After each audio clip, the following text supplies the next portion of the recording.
All right, so we're looking at dimensional analysis. We'll do kind of a quick run through of what it is and then get into some more specific examples. Dimensional analysis basically is looking at units. That's the key. Dimensions are the same thing as units. So the name here is basically saying unit analysis.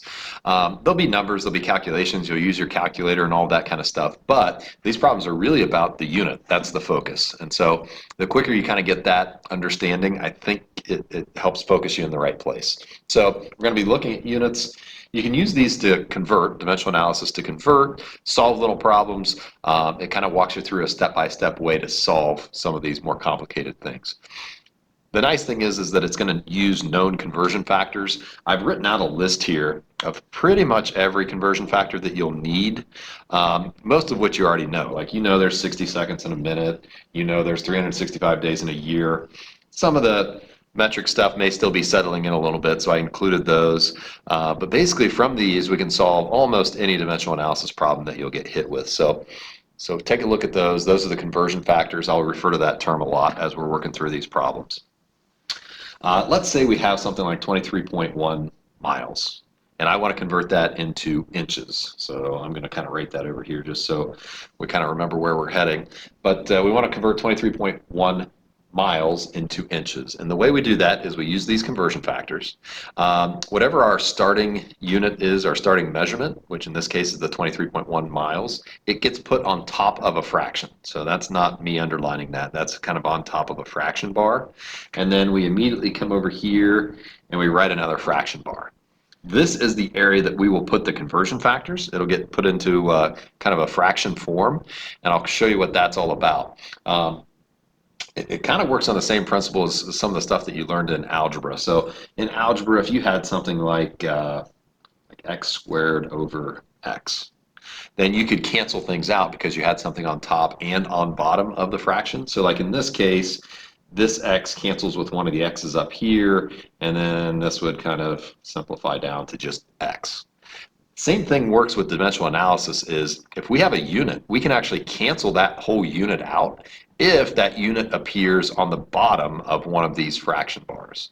And so if we have miles up top here, and I can get miles on the bottom of a fraction over here, the whole unit itself, miles, cancels. And that's what we're looking at here. That's the dimensional analysis part. And so that's the first thing I'm looking for is here, I need a conversion factor that has miles in it so that I can put it here and cancel it. And so you kind of shop around, you kind of think through what you know, and you come up with your conversion factor. And so what I'm going to do is I know, and it's right here on the list, that there are 5,280 feet in 1 mile. I'm going to put that conversion factor here on this fraction. I'm going to make sure that the miles part goes on bottom. So I'm writing it like this, 5,280 feet in 1 mile. And now if you notice, I've got miles on top and miles on bottom, and they will cancel. You can actually slash those things out of there so that we know they're gone. If you would have made a mistake here and you would have put the miles on top and the feet on the bottom, you would have kind of caught it hopefully immediately and saw that your miles wouldn't cancel because they both would have been on the top. So that's kind of what tells you which goes on top, which goes on bottom as you're looking to cancel out the units. And so at this point we have feet. That's not the unit that we want. We want inches. So we're going to need another fraction bar here, and we're going to need to use another conversion factor. This time we're looking to cancel out feet. So we know we need a conversion factor that has feet in it that we can put on the bottom here to get it to cancel. And we know there are 12 inches in 1 foot. So we could write this 12 inches, 1 foot. And then if you notice, we have feet on top and feet on bottom. So the unit itself cancels. And the only unit that's left, if you notice, is inches. These problems are kind of nice because you'll be able to tell before you even touch a calculator if these are set up right. And if they're set up right, then the only unit that's left is the one that you want. In this case, it's inches, and we're set up perfect. So at this point, it's time for calculator. Everything that's on top here, just like you would do in algebra or math class, everything that's on top of these fractions gets multiplied. So you're going to take 23.1 times 5,280 times 12. And then we would divide by anything that's on the bottom of these fractions, but they're just ones. And of course, if we divide anything by 1, it's just going to be that number. So there's no need to actually do that step on these problems here. You're just going to multiply straight across the top, and we're going to get an answer. This one, I think, comes out calculator-wise this, so big number, like we would expect, multiplying all those together. From here, we have to round, so we're still going to use significant figures. If you look here, this is our measurement. This is our measured quantity, 23.1 miles. This is what we're going to base the sig figs on.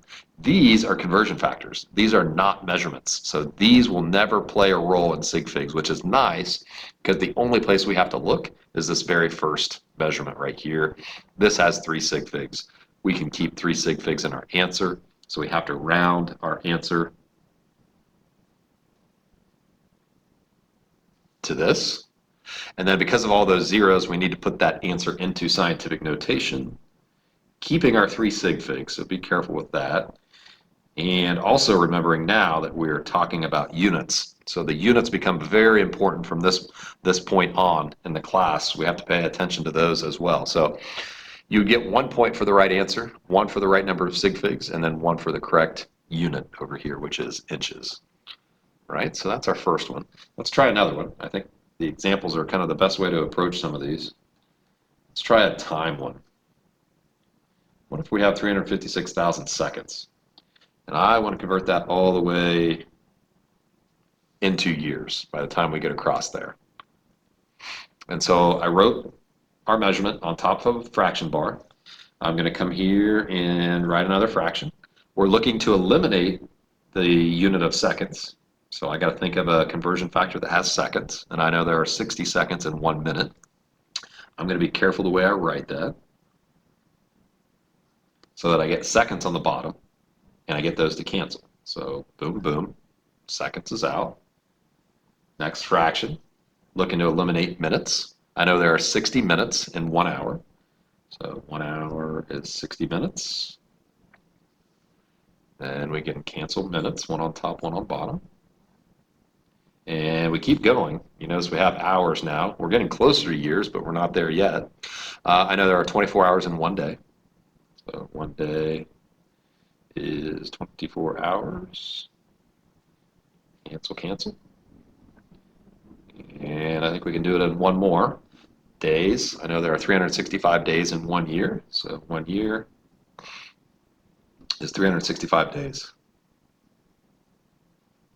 And you notice days will now cancel, and we're left with the only unit is years, and that's exactly what we want. And so we know we're set up right. Everything's canceled out that we need it to. Just like up here, we would multiply straight across the top, but if you notice, everything on top besides our measurement is just a 1. So there's no need to multiply by anything up there. But what we have to do is we have to take our measurement and still divide by everything that's on the bottom. And in this case, we have to take 356,000, divide by 60, divide by 60 again, divide by 24, and divide by 365. So it looks like we're going to end up with a pretty small number. So run that through your calculator, see what you come up with. I'll kind of write out the answer here. That's what I came up with. Then we do the sig fig part. Remember, we just look here at the original measurement, which is 3 sigs. So I'm going to round this off so that it has 3 sig figs. Like that. And then remember, unit is important now, which is years. So we got kind of a tiny fraction of a year. All right, so I wanted to see that one so you could see numbers get divided.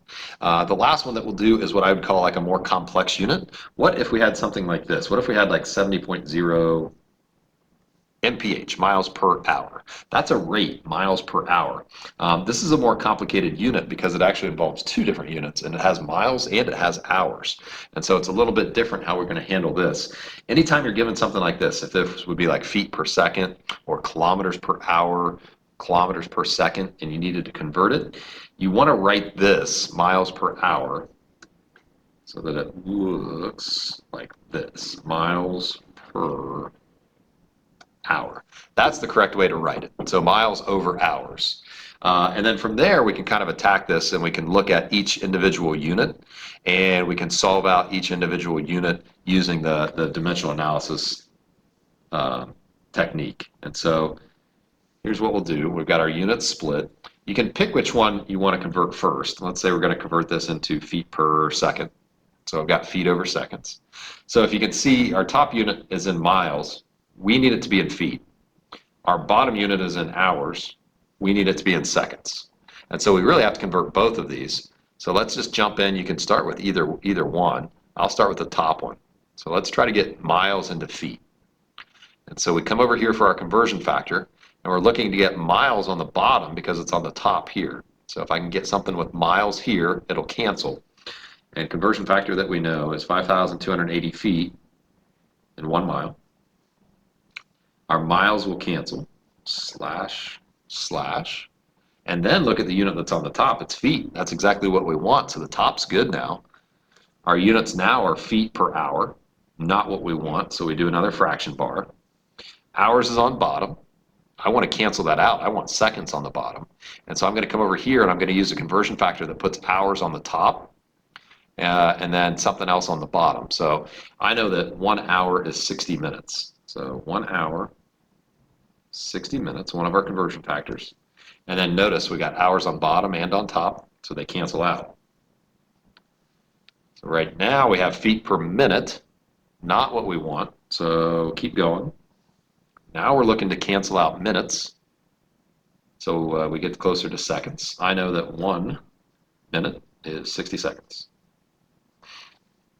So minutes cancels. And now look, on bottom, we have seconds. So we have feet on top, we have seconds on bottom, exact unit that we want. And so now it's calculator time. You're going to take 70.0 times 5,280 and then divide by 60. Divide by 60. Remember, you always multiply across the top and then divide by anything on the bottom. You can ignore all of the ones. So if you run that through calculator is going to say this. I'm going to round it off a little bit. You're going to flash back here to get your SIGs. This has 3 significant figures, so we can keep 3, which means we're going to round this off to 103. And we are now in feet per second, exactly what we wanted.